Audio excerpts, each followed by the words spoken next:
Declaration అంటే ఏంది అసలు? డిక్లరేషన్ అనేది టీటీడీలో రూల్ ఉందన్నమాట. 136, 137 అనే రూల్ ప్రకారం 136 అనేటటువంటి ఒక రూల్ ఏం చెప్తుందంటే హిందువులకు మాత్రమే తిరుమల శ్రీవారి దర్శనానికి అనుమతి ఇస్తుంది అని చెప్తూ ఉంది. అయితే 137 రూల్ ప్రకారం ఏంటంటే అన్ని మతస్థులు కూడా స్వామివారిని దర్శనం చేసుకోవచ్చు. అయితే స్వామివారి ఉన్నటువంటి అచంచలమైనటువంటి భక్తి విశ్వాసాలకు వాళ్ళు నమ్ముతున్నామని చెప్పేసి ఒక డిక్లరేషన్ ఇవ్వాలి. ఆస్తి పత్రాలు రాసివ్వాల్సిన అవసరం లే, లేకపోతే వాళ్ళు నిరూపించుకోవాల్సిన అవసరం లే. నేను స్వామివారిని నమ్ముతున్నా, స్వామివారి దర్శనానికి వస్తున్నాను అని చెప్పేసి ఒక చిన్న పత్రం మీద సంతకం పెట్టిస్తే సరిపోద్ది అని అప్పుడు 1990 ఏప్రిల్ 9వ తేదీన జియో నెంబర్ 311 ఇచ్చింది అప్పట్లో ప్రభుత్వం. ఇచ్చిన తర్వాత దానికి సప్లిమెంటరీ జియోగా ఏప్రిల్ 22వ తేదీ 2014లో చంద్రబాబు నాయుడు వచ్చినప్పుడు అధికారంలో ఉన్నప్పుడు ఆయన ఇచ్చాడు. ఏమని? ఎవరైనా సరే అన్యమతస్తులు వస్తే వాళ్ళని గుర్తించడం కష్టం. ఎందుకంటే ఈ రోజుకి 1,00,000 నుంచి 90,000 నుంచి 1,00,000 మంది, 90,000 మంది నుంచి 1,00,000 మంది సందర్భంలో ఎవరు అన్యమతస్తులు అనేటటువంటి ఎవరు అనేది తెలియనటువంటి పరిస్థితి. అందుకే ఇక్కడ ఏం పెట్టారంటే గౌరవ ఆలయ మర్యాదలు ఎవరైతే కోరుకుంటారో వాళ్ళు, వివిఐపి ట్రీట్మెంట్ తీసుకోవాలనుకునేటటువంటి వాళ్ళు, లేదు వీళ్ళు అన్య మతస్థులు అని అందరికీ తెలిసిన వాళ్ళు, అంటే జగన్మోహన్ రెడ్డి లాగా అందరికీ తెలుసు. ఆయన సామాన్య భక్తుడికి వెళ్ళినా సరే ఆయన అన్య మతస్థుడు అని అందరికీ తెలుసు. తెలియకుండా వెళ్తే సెలబ్రిటీ కాబట్టి కానీ వివిఐపి ట్రీట్మెంట్ తీసుకోవాలి, తర్వాత వచ్చేసి గౌరవ ఆలయ మర్యాదలు కావాలని కోరుకుంటున్నారు కాబట్టి సో ఆయన ఖచ్చితంగా ఇక్కడ డిక్లరేషన్ ఇవ్వాల్సిందే. అబ్దుల్ కలాం గారు అండి, ఆయన భారత రాష్ట్రపతిగా పనిచేశారు. ఆయన అబ్దుల్ కలాం గారు రాష్ట్రపతి కాకముందు తిరుమల శ్రీవారిని దర్శించుకునేందుకు వస్తే వెతికి అడిగి మరి అక్కడ పేష్కార్ అని ఆయన ఉంటాడు, పేష్కార్ అని ఆయన దగ్గర ఉంటది అనమాట ఈ పుస్తకం, డిక్లరేషన్ పుస్తకం.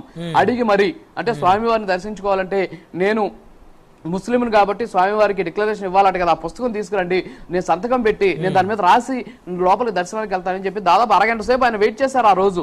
మరి అలాంటి పరిస్థితి అబ్దుల్ కలాం గారి లాంటి గొప్ప వాళ్ళే వెయిట్ చేసి ఇక్కడ ఉన్నటువంటి భక్తి విశ్వాసాలను, ఆధ్యాత్మిక పరమైనటువంటి అంశాలను గౌరవించి వాళ్ళు సంతకం చేసి వెళ్ళినటువంటి పరిస్థితి. ఇంకో ఎగ్జాంపుల్ చెప్తాను మీకు. ఉమ్మడి ఆంధ్రప్రదేశ్ లో అంటే రాష్ట్రం విడిపోక ముందు నిషార్ అహ్మద్ కక్రు అనేసి ఒక చీఫ్ జస్టిస్ ఉండేవారు. ఆయన అప్పుడు హైకోర్టు చీఫ్ జస్టిస్ ఉమ్మడి ఆంధ్రప్రదేశ్ కి. ఆయన తిరుమలకు వచ్చినటువంటి నేపథ్యంలో అప్పుడు అక్కడ తిరుమలలో ఆయన తెలుసుకున్నాడు అనమాట. ఓకే, అన్య మతస్థులు వెళ్ళాలంటే ఒక డిక్లరేషన్ ఇవ్వాలి అనేటటువంటి విషయాన్ని ఆయన తెలుసుకున్నాడు. తెలుసుకొని ఏం చేశాడు, అప్పుడు అక్కడ ఉన్నటువంటి అధికారిని పిలిచి ఏమండి డిక్లరేషన్ ఏమని ఇవ్వాలి అంటే సరే ఇలా ఉంది ప్రొసీజర్ అన్నారు. ఆయన దాన్ని చూసి నేను ఇక్కడ మహమ్మదీయుని కాబట్టి, అంటే నేను ఇక్కడ ముస్లింని కాబట్టి నాకైతే తిరుమల శ్రీవారి అంటే అచంచలమైనటువంటి భక్తి విశ్వాసాలు ఉన్నాయి, అలాగే స్వామివారికి సంబంధించినటువంటి ఆలయ మర్యాదలను నేను కాపాడుతాను, కానీ డిక్లరేషన్లో సంతకం పెట్టి నా మనస్సుని వ్యతిరేకంగా నేను వెళ్ళలేను కాబట్టి నేను దర్శనం చేసుకోనండి అని చెప్పి ఆయన వెనక్కి వెళ్ళిపోయినటువంటి పరిస్థితి. అది నిజమైనటువంటి వ్యక్తికి ఉండాల్సినటువంటి లక్షణం. మరి ఆయన వెళ్ళిపోయారు. సోనియా గాంధీ గారు వచ్చారండి. సోనియా గాంధీ ఇటలీ నుంచి వచ్చినటువంటి ఒక వ్యక్తి, ఆమె విదేశీయురాలు. కానీ నేను హిందువుని పెళ్లి చేసుకున్నాను, హిందూ మతాన్ని ఆచరిస్తున్నాను, హిందూ మతం మీద ఉన్నటువంటి అచంచలమైనటువంటి భక్తి విశ్వాసాలతో నేను ఉన్నానని చెప్పేసి ఆమె కూడా డిక్లరేషన్ ఇచ్చి తిరుమల శ్రీవారిని దర్శించుకున్నటువంటి పరిస్థితి. అయితే ఈ రోజు జగన్మోహన్ రెడ్డి నేను డిక్లరేషన్ ఇవ్వనని 2009లో వాళ్ళ నాన్న రెండోసారి ముఖ్యమంత్రి అయినటువంటి సందర్భంలో తిరుమలకు వస్తే డిక్లరేషన్ ఇవ్వాలి అంటే అవసరం లేదు నేను ఇవ్వను అని చెప్పేసి మొండిగా వాదించినటువంటి వ్యక్తి. అప్పట్లో ఐవైఆర్ కృష్ణారావు అనేసి యువ ఉండేవారు. ఆయన మాజీ అయిన తర్వాత ఒక ట్వీట్ చేశారు, నాకు ఇంకా కూడా గుర్తుంది. నేను ఆ రోజు చదువుకునేటటువంటి సందర్భంలో నాతో పాటు వచ్చేటటువంటి విదేశీ విద్యార్థులు డిక్లరేషన్ ఇస్తేనే అప్పట్లో మేము విద్యార్థి దశలో ఉన్నప్పుడు లోపలికి అనుమతించాలని చెప్పేసి ఆయనే చెప్పినటువంటి పరిస్థితి. మరి జగన్మోహన్ రెడ్డికి ఎందుకు మినహాయింపులు ఇస్తాయి అంటే ఇక్కడ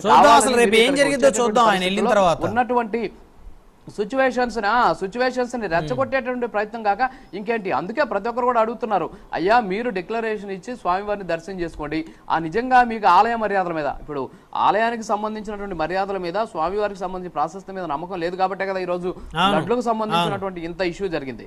ఇది పరిస్థితి. సో మొత్తానికి ఇది మనం మాట్లాడుకుంటూ పోతే చాలా సబ్జెక్ట్ ఉంది బ్రహ్మాయుడు. సరే, ఇప్పుడు ఈ విషయం పక్కన పెడదాము, ఇంక రెండో విషయానికి పోదాం మనం.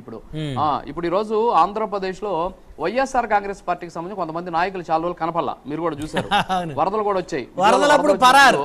ఇద్దరు నాని స్క్వేర్ అంటాం కదా, ఇద్దరు నానీలు ఎవరు కనపల్లా మనకు. మీకు నానీలు కనిపించారా? ఆయన గుడివాడ నాని గాని, తర్వాత వచ్చేసి మన మచిలీపట్నం నాని గారు మీకు కనపడుతున్నారు. కానీ జగన్మోహన్ రెడ్డికి ఎస్పెషల్లీ అక్కడ పరిస్థితి దారుణంగా తయారైపోయింది. స్వామివారికి సంబంధించినటువంటి వ్యవహారం బయటకు వచ్చేసింది. పార్టీ ఇబ్బందుల్లో పడేటటువంటి అవకాశాలు ఉన్నాయని చెప్పేసి జగన్మోహన్ రెడ్డి గారు బెంగళూరు నుంచి ఎయిర్పోర్ట్ లో దిగ్గానే ఫ్లైట్ వీళ్ళు రెడీ అయిపోయారు. నిన్న ఎంత దారుణం అండి, ఆయన గుడివాడ మాజీ ఎమ్మెల్యే ఆయన మాట్లాడుతున్నారు. ఏం మాట్లాడారండి ఆయన నాని? ఏం మాట్లాడారు ఆయన? స్వామివారికి సంబంధించినటువంటి ప్రసాదం కాదట, ఆహారంలో ఒకవేళ ఆహారంలో కలిపి ఉంటే, ఆహారం ఏందండి వెంకటేశ్వర స్వామి ప్రసాదాన్ని లడ్డుని ఆహారంగా మాట్లాడుతున్నాడు ఆయన. మరి అలాంటి పరిస్థితి ఏం మాట్లాడాలా? సరే దాన్ని పక్కన పెడతాం, కానీ అసలు ఏమనుకుంటున్నారు మీరు చెప్పండి. ఇప్పుడు వీళ్ళిద్దరూ ఇప్పుడు యాక్టివేట్ అయ్యారు అంటే నిజంగా ఏంటి అంటే పార్టీ అల్లకల్లోలం అయిపోతుందనా, లేకపోతే ఏమైనా భయంతో బయటకు వచ్చారా, లేకపోతే మేకపోతే గాంభీర్యమా ఏంటి? అంటే ఒకటండి రాజు